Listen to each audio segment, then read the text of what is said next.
Hi, hello, it's me again. I just wanted to redo the clip for the fifth day afternoon because the wind was really bad. So as you can hear, as you can see what's happening inside my little spot here, the wind has picked up quite a bit, and like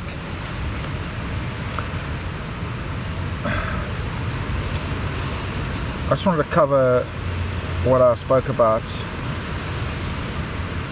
in the clip before this again, and that is that I have a lot of pain in my legs, and although it's pain, although it's an aching kind of pain, I'm going into the evening of the fifth day that I haven't eaten anything, and I'm very weak. I had a sleep this afternoon. I just flaked out. I just slept for about 2 hours, and after that sleep obviously I felt a bit better, but I still feel weak, and the pain in my legs, in my knees, on the inside of my groin, the back of my calves.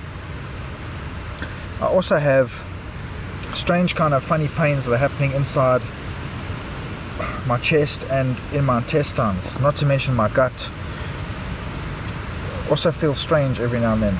But what I failed to mention is that about 3 months ago I had a medical condition where I actually went to a hospital for 3 nights for something in my upper intestinal tract, and basically I got that from overdoing it with some painkillers, like just over the years overdoing it with some painkillers. I'm not really planning to do that. I mean, who plans to do something like that, not really realizing the full impact of that. But there I've got these like pins and needles at the top of my at the beginning of my digestive tract. I've got like these slight pins and needles. So I don't know what's going on there at the moment, but something is happening that wasn't happening before. And now that's not a bad thing. You know, all the research that I've done indicates to me that these kind of things will happen because the body is detoxifying and starting to heal.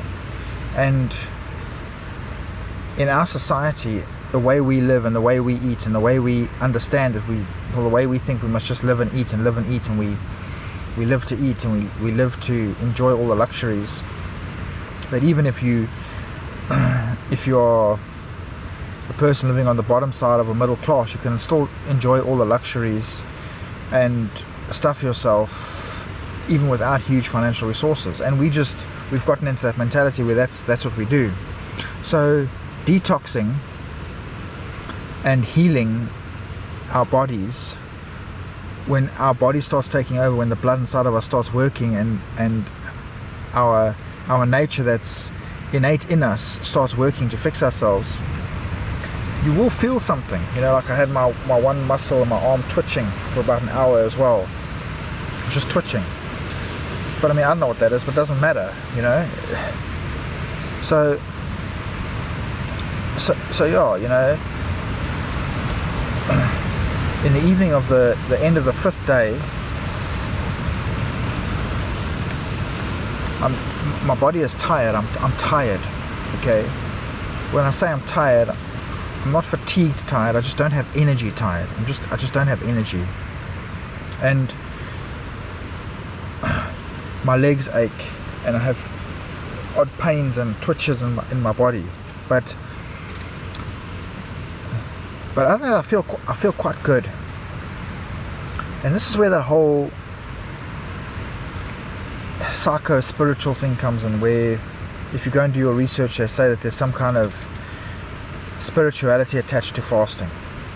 Because I mean, I've been doing a lot of dreaming.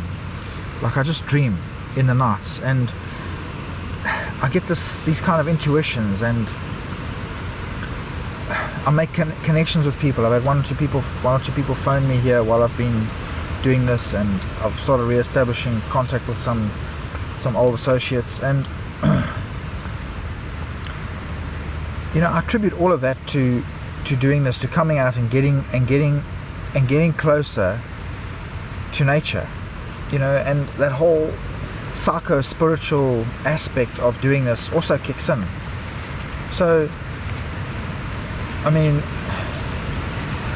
the dreams and the connection and the way our spirituality works and the way we're part of this world, it all has something to do with when we do this kind of thing, when we fast, when we abstain from food, when we do this, when we get away, when we reconnect with nature. So I'm not becoming spiritual, and I'm not trying to be all religious with you, but we're spiritual anyway. There's some kind of spiritual dynamic anyway that's working and is working in, through and around us. So yeah,